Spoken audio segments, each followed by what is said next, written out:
Welcome. It is a couple minutes before the hour, and I'm looking forward to having our Effective Virtual Conversations launch call today. It's July 31st. Not sure how many people will be with us live. I know I've had a couple of emails, people traveling today. This is a first of many calls that are going to be held over the next 4.5 months. And for those of you that are just meeting me, welcome. I'm Jennifer Britton. It is great to have you here for our Effective Virtual Conversations launch call. It's July 31st, and Effective Virtual Conversations has now hit the web and also the shelves. And very exciting to be launching this third of my books today. So I'm going to give another couple of minutes. It's just a couple minutes before 12 noon. Want to thank all of you for joining me live or recorded. If you're here and you'd like to say hello, by all means, good morning and welcome to you. All right. If this is your first time on Zoom, a couple of housekeeping notes. There is a chat function which you can find, and I'll be using chat because we only have a half-hour call today, which is a little shorter than normal. Most of my calls are typically an hour, but given that this is a conference call and sort of a drop-in as you are wanting to keep these calls to a much shorter period. So we'll give people another minute or two. For those that are interested, the new website is live, effectivevirtualconversations.com, and at effectivevirtualconversations.com you'll find a lot of different resources. You'll find all of the community calls that are coming, and that is going to be held twice a month from now until the end of the year. Every call is going to have a bit of a different focus, starting with today's launch call on July 31st. I am envisioning quite a vibrant community, and right now we're not setting up a new Facebook page. You can go over to Effective Group Coaching over on Facebook to continue the conversation, but the new blog is now live at effectivevirtualconversations.com. So want to welcome all of you. I think I'm going to get started because it's not a very long call time. Today is July 31st, and it's an exciting day. We have actually come in as a #1 new release on Amazon, which is quite a great achievement. Just a little tooting of the horn here. And we've come in as #1 new release today for distance and online learning. I'm really looking forward to speaking much more about this book in the coming weeks. In fact, I've been doing quite a bit of speaking around the book over the last 4 months. It's taken me down to North Carolina. I speak in here in the Toronto area, and spoke virtually last week to a group of about 150 coach practitioners who were really interested and eager to be hearing more about this book. So today's call, in essence, is really to give you a bit of a background to the book, a little bit of an overview in terms of what you can expect. I'm going to take you through chapter by chapter, giving you a quick high-level overview, just in case this might be of interest to you, your work, or the people that you work with. The book is really geared to coaches, leaders, and also trainers, really anyone who is looking to have more effective virtual conversations in today's marketplace. As is sort of my norm, it's very robust. So it came in at 442 pages. It is not the type of book that you want to read cover to cover. In fact, it is the type of book that you want to earmark, notate, highlight, and probably use your Post-its on. The focus is, of course, on helping you have better virtual dialogue, whether that's through a webinar, conference call, virtual team meeting, or any other sort of virtual event. And the book is broken down into 12 different chapters, each focusing on several templates and worksheets that once you purchase a book, you'll receive download instructions on how to access a password-protected area of our website at effectivevirtualconversations.com. Those templates and worksheets are really created for you to be using in your own world of work. Why reinvent the wheel has been a key theme of how I've approached my work for many, many years. As I've said at the start of our call, this is the first of several community calls that I'll be doing as the book rolls out. what I've learned in launching a couple of other books in the last 9 years is that these calls are instrumental in starting to build a community. And whether there's just a few of us on the line every month or several of us, several dozen, I'll really look forward to connecting with all of you. Copies are now available on Amazon. And as the publishing world has changed, this book is really only going to be available through Amazon, and it soon will be available through my own site. Even Amazon has it first. So you could go over to Amazon and pick up a print copy or a Kindle copy for yourself. A little bit about me if you haven't met me before. I am the author of 2 other books, Effective Group Coaching, which came out in 2009 through Wiley, and in 2013 I followed that up with From One to Many, Best Practices for Team and Group Coaching.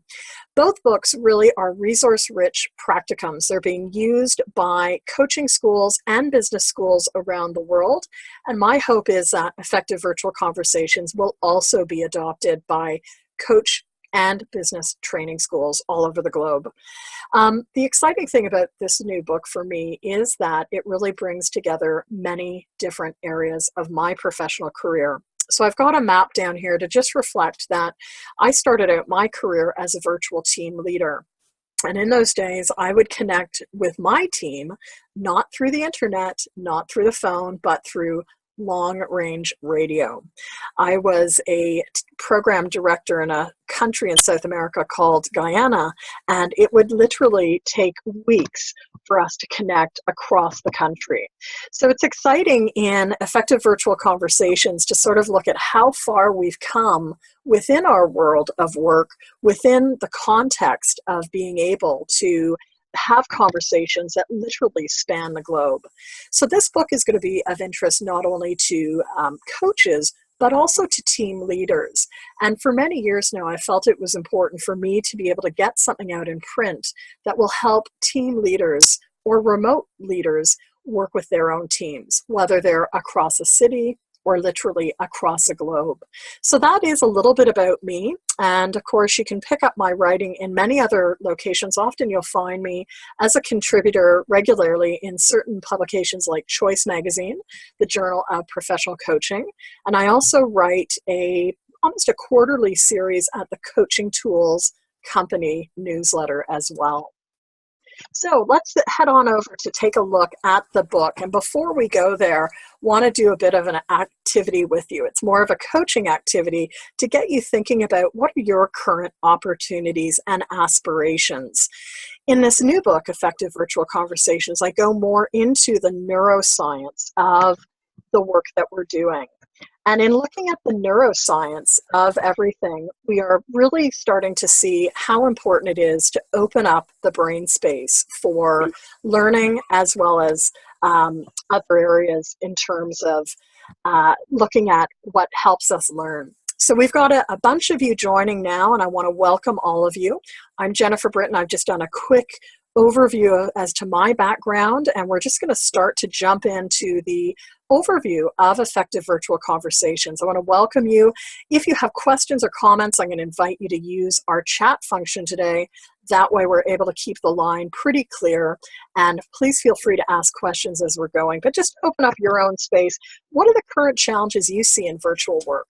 And on the flip side, what's possible for you in this area? I think whether you're leading virtual calls, whether you're supporting a virtual or remote team, there are ongoing challenges and opportunities. And for some of us, the challenges are simply that technology is changing each and every day. For others, the challenges may be, how do I support learners in this new era? So I'm imagining even in the small handful of people we have today, people are coming with various levels. And that's really part of what I'm seeing as I have written this book, but really as I continue my work in training professionals across the world.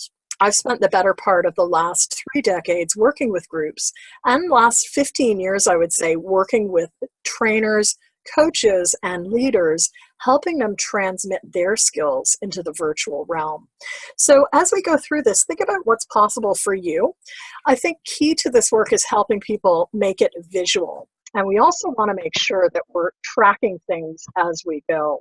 So as we track things and as we also look at setting down our intentions for this work, it's going to be important for you to note things. One of the fun things that I like about the new book is in it, there's an action plan tracker. And that really is, I think, in part testament to who I am as a coach. What we do know from the coaching profession is just how important it is to get people to write things down, whether it's digital or in good old basic handwriting. Tracking our steps is key. So as we move through our presentation today, over the next 25 minutes, I'd like you to think about what are your next steps? What's that next learning edge for you? Now, I start off in the new book talking about the context of virtual conversations today. And as I said at the start of the call, whether we're looking at a conference call or a webinar or working with virtual teams and groups over extended periods, we really want to avoid what I call the death by conference call mindset. 3 years ago, I had a wonderful cartoon commissioned by Ricky Costello that I've carried around the world. And I really think he's captured so much of what happens to so many of us each and every day. We're invited to a conference call. It may be the first of the day. It may be the 15th of the week. And it's inevitable. We've got a couple of computers on the go. We're hearing the speaker go blah, blah, blah, blah, blah. And we move into that mindset of disengagement. Part of virtual conversations is about how do we help connect people with what's important. And one of the activities I've asked you to do already is for you to think about current challenges as well as opportunities in your world of work. What I'd like to do right now is get you to turn to your chat, and here on Zoom, if you're dialing in via your computer, you should find your chat functionality usually down at the bottom of your screen or the top of your screen. I'd like to invite you to just share a little bit about what are you noticing about the context of virtual conversations today. What is helping conversations and what is hindering conversations? And if you'd like, I'll take a few comments there, but just to get you engaged, because we do know that on a conference call like this, chances are you've either switched on or switched right off. And chat is one way that we can really get people's voice in the room. Another thing that we're continuing to see more research around is the importance of what I'm naming in this new book, the Triad, that triad of trust, safety, and connection. And many of you have probably heard me speak about the importance of how looking at the connection factor within groups really makes a big, big difference. So in chapter 1, I dive right into this. Why wait? Because one of the things we want to do within our own groups is really start to create some connection, as well as create some trust and safety within the group. So if we were on a longer call, one of my favorite activities is just to get people to map themselves. Just from looking at our group list today, some of you I know, others I haven't met before, so welcome. But I know we have people from across North America. We also have someone dialing in from Europe, which is fantastic. And I know that there was going to be someone who was calling in from Africa, but they've had to be on a flight today. So the exciting thing about virtual conversations is it can bring people in from all over. One of the comments, well, we've received a couple of comments on what's helping and hindering. Just notice for helping, we've had comments like one-on-one connection prior to the call. One of my favorite activities is to really do some pre-work with people, host a 15-minute call before we move into extended virtual learning environments. We also have some other comments here favoring conversations. People are very busy, have a limited time to travel, and that is really a big current reality. So one of the things I wanted to get across in the book through our worksheets and through the content and case studies is how do you help to really hit every moment with some impact. We also have had a comment here come up around things that hinder conversations, people who are not comfortable with this media. And absolutely, I look actually in chapter 2 at the differences. So not the nicest slides to look at, wanted to get you a lot of content, but one of the things we're seeing in today's context is, and I don't like to use generations to distinguish, but there are definitely different preferences that show up, some of which are generational, some of which are not. I think another key issue, which is critical, which is why it's found in chapter 2, is the increasing importance of intercultural understanding. Certainly think about the types of groups you work with and the diversity that is showing up because of that. As a Canadian, part of the way I really see the world is that diversity equals strength. And it also means that I need to have a better understanding of who I'm working with and what their preferences are. If I'm working with an all North American audience, I may be speaking or using languaging in one way. If I have a global audience, I may be needing to adjust not only languaging, but pace and approaches. I may be needing to be bringing in more visual materials and anchor points to help people where English may be not only a second, but a third or a fourth language. It's quite interesting, and as we go into chapter 2 of the book, I really wanted to zoom into the foundations of effective and engaging virtual conversations. For those that are newer to this area, it's really important we understand adult learning and experiential principles. How do we meet people from all different learning styles? And if we're working with groups or teams, how do we also understand how the arc of life cycle is for them? Over the last 3 decades, really since the early 90s, so over the last 25 years, I've seen teams move consistently throughout the forming, storming, norming, performing, and adjourning Tuckman's phases. Some people often ask me, does that really play out in the virtual realm? And it can. So thank you to all of you who are on the calls. We've had some really good comments around looking at things that are helping and hindering. We just had another comment come in that also adds to this foundational context. The concept of calls can also be delivered via many channels, text, blogs, when mixed, so that you have a better chance of reaching more people. And some of this is generational. Some of it as well is just platform-based. So in chapter 3 of the new book, I really want to get into what does every conversation need? What are some of those essential elements and core skills? And this is not platform specific. Regardless of whether we're on a platform like today with Zoom, or whether we're over in WebEx, or whether we're doing even video-based learning, what does it mean to have an effective virtual conversation? What is the role of the facilitator? And what are some of the core skills of masterful virtual facilitators? Regardless of the platform, we need to make sure that we're leading from some core skills and elements. And in chapter 4, I get into what I'm terming the ecosystem of virtual conversations. 25 years ago, I did a graduate degree in environmental studies, and this notion of the ecosystem has been something that I've traveled with literally, physically throughout the globe and also throughout my world of work. I started off as an experiential educator in the late 1980s, and that work soon mutated into being being trained and accredited as a process facilitator in the early 1990s. In the early 2000s, I turned to add professional coaching to my mix, and for the last 14 years, I've been a certified coach.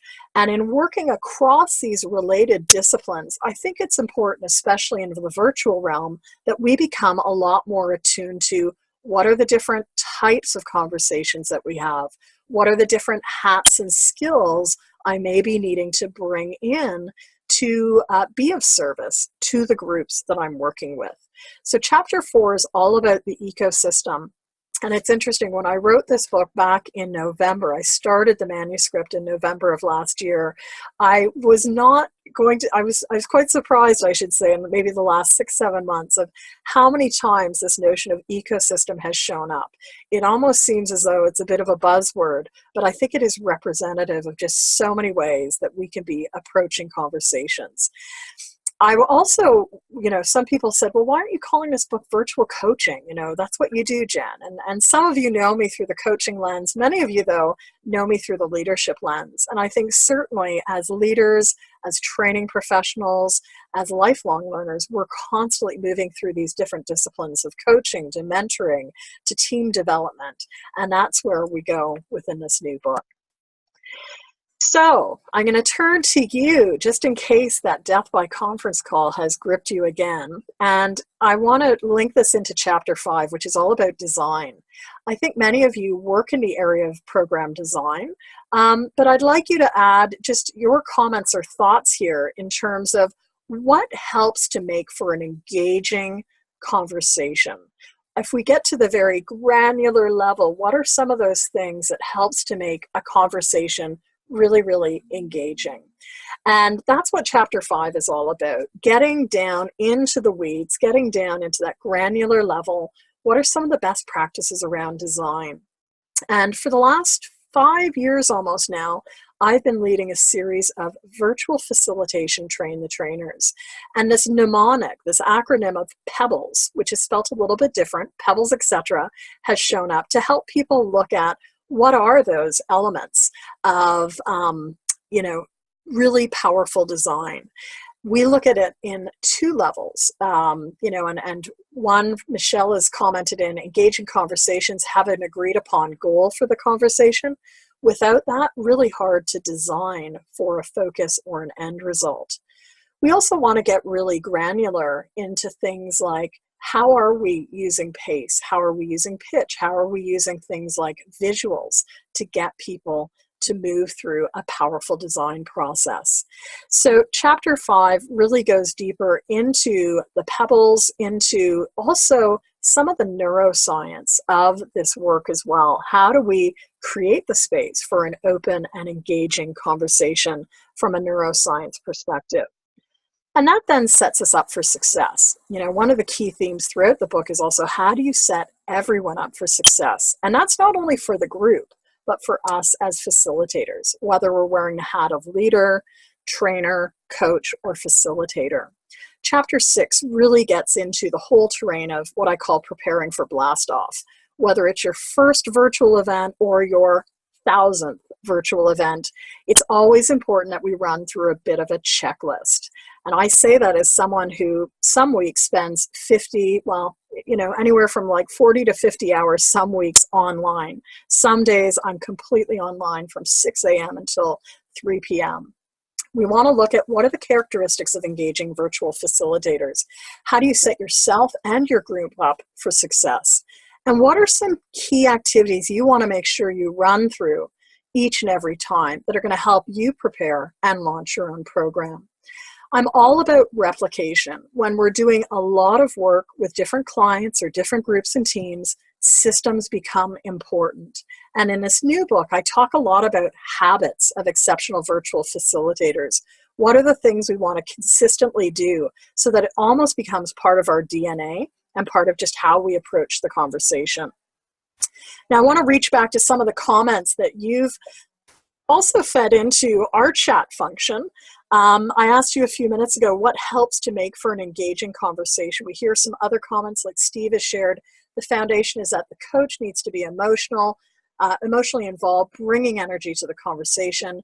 They must know that you care and focus on building relationships. We have someone else share, helping when the purpose, parameters, and rules are made clear and upfront. And thanks for that second comment. I think it's so important because we do really need to put a strong hand on focus, on process, on creating shared expectations, on taking the time to do things that might seem just yes, it's good to do in the in-person realm. In the virtual realm, process and frame is really, really critical. So we get into that. And part of that is also seen in chapter 7, which I've dedicated completely to different activities and ways to engage in the virtual space. I think robust facilitators, virtual facilitators, have a great toolkit. And some of those tools may come from different disciplines. So in this chapter, I go into 24 different tools for working in a virtual space, and then I go a bit deeper into 10 more. There are different tools there to create engagement and dialogue with others, to create focus, priorities, as well as relationships and results. It's been really fun for me in writing this book because I've really seen that it's allowed a synthesis of a lot of different areas of learning. As a grad student in the early 1990s, I was trained in the area of what we called in those days critical education. A lot of that is what we would call social justice work today, but a large part of my work early on in my career was as a community animator in the development process. Whether it was in Central America or South America, I would go and work with communities, sometimes for a few hours, sometimes for a few days, many times over the extended period of years, helping them articulate what they wanted to create in their own development journey. And, what is interesting is if we look at critical education material, or if we look at what we're coming up with today, many of the principles remain the same. We also still have some challenges. And chapter 7 really looking at the challenges of this work. So I don't want to overstep what it means to really have some tricky issues. A lot of facilitators of all stripes, new and experienced, are often very fearful in stepping into the virtual realm. As I say, the road to a great conversation isn't always smooth. There are a number of things that we can do to mitigate against things that can happen. And I think if tricky issues do show up, we want to make sure that we're able to address them in a way that is positive for the entire group, that is respectful, and that allows us to continue moving. We all have rough days, myself included, and it's inevitable, especially in the virtual realm, that technology will not work. So how do we also set ourselves up for success in terms of having backup plans? And I'll leave it at that because I think we're going to dedicate a whole call to this. So chapter 9 takes us a little bit deeper. There's 3 chapters in the book that take us deeper into what I call in focus, because some of you are coming to the call today, I think, focus more on leadership, others on learning, some on remote, teams. What I'd love to hear from you, just even to do a bit of a quick polling of you. What is your lens in this work? Are you looking at virtual because you are a coach or a trainer, or are you coming to today's call because you work more in the area of leadership? If you wouldn't mind sharing that, it would be really useful for me, because what I've noticed in the last 5 months of sort of taking this book out and starting to talk about it is there's really some distinct areas. And these next 3 chapters are really geared to help you think about some nuances. So, in focus, first in focus chapter, which goes deeper, is into virtual meetings. As I was doing research, it was fascinating to just look at the statistics. 11 million meetings taking place every day, with 1/3 of them noted as being ineffective. That's pretty significant. So many of us are required for running virtual meetings of all stripes. We don't need to have the death by conference call. In chapter 9, we go more into what are the basics of this work, how do we keep things on track, how do we avoid some of the virtual meeting faux pas, and how do we prepare for virtual meetings. I share with you in this chapter some of my favorite planning questions to help you keep going.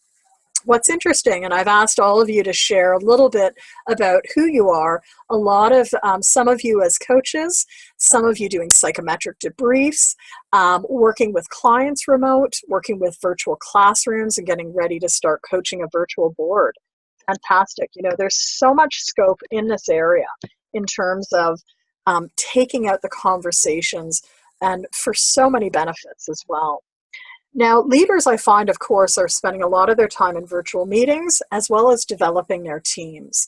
And what is fascinating for me is just how the arena of virtual team leadership continues to grow. For almost 15 years, I was a virtual team leader, starting off with people scattered across one country, and then spending my last 3 years as a leader working with staff across a sub-region. I had staff in 10 countries. So it's interesting, how we haven't really gotten that much further in terms of documenting best practice with virtual team leadership. And being able to do that, being able to work with team members in a way that helps them continue to contribute, to bring their best to teams, is also really critical. So chapter 10 of the book looks at global business leader attributes, core skills for virtual team leaders, and how do we make matrix management work. And then comes chapter 11, one of my favorite focus areas of the book. It's called In Focus, Virtual Team Development. I have continued to do a lot of work with virtual teams as a coach, and also as a team developer. By all standards, we've made some great increases, but what's really fascinating is usually about less than 30% of people who are on a virtual team actually have participated in any virtual team development. I'll say that again. Less than 1/3 of virtual team members have usually participated in less than, or have participated in any virtual team development. And I'm not surprised with that. I know in my last role that I took on, one of my first questions to my assistant was, so how often does this team get together? The team had been around for almost 30 years. And she said, Jennifer, we don't get together. I said, what? We need to find a way to at least bring people together once a year. I knew it wasn't going to be feasible to bring people together any more frequently, but it was absolutely essential for the work that we did to really have a team identity and a team culture developed. And so we did that. And, you know, almost 15 years later, that work, I think, is still continuing in that area of the world. So chapter 11, for those that are interested in how do you help virtual teams develop, how do you help teams excel in the virtual domain, especially teams that may be intercultural. I know there's been a question like, how do you cope effectively with intercultural issues? That is a whole nuanced layer that's really critical for us to, number one, become more aware of, and more importantly, become more proficient and competent in navigating. And I would say that this is the work of years. You know, intercultural work is not something we go to a one-day course and learn more about. It is an ongoing learning process, because it's not only about understanding others, it's also about understanding ourselves, understanding the natural biases we bring, understanding our lens and how we see the world. And I know even for myself, as someone who's been involved in intercultural work for the better part of the last 3 decades, really since the late 1980s, it's something that I continue to learn in. And it's very much part and parcel of the world of work that we do, and even as the world continues to change. So great questions, and I'm really so encouraged by so many of the questions that are coming up today. As I mentioned at the top of the hour, this is the first of many calls that I'll be doing. Usually they'll be occurring on a Monday morning. You can go to effectivevirtualconversations.com and go over to the community calls page. These calls are open to anyone at this stage, and I really just want to encourage you to share the word or pass on the word about these calls, because I think so much of what we're talking about is really going to help you in your work, whether you are a leader, whether you're running, coming at this from OD, whether you're coming at this from learning. Part of this work, too, involves collaboration and co-facilitation. And over the years, I've been able to work with some phenomenal co-facilitators, wonderful partners who have helped create additive, very powerful experiences. So chapter 12, of course, is dedicated to that partnering element and really helping you in the virtual domain think about, how do you work with a producer or another partner? What are the roles and responsibilities of the different players? So we're almost at the end of our call. That's a quick overview of all 12 chapters of the book. We are back together again next Monday, August the 7th. I don't know if I put the call down here, but it is going to be, I believe, a little bit earlier in the morning, where I'm going to be launching into our next call.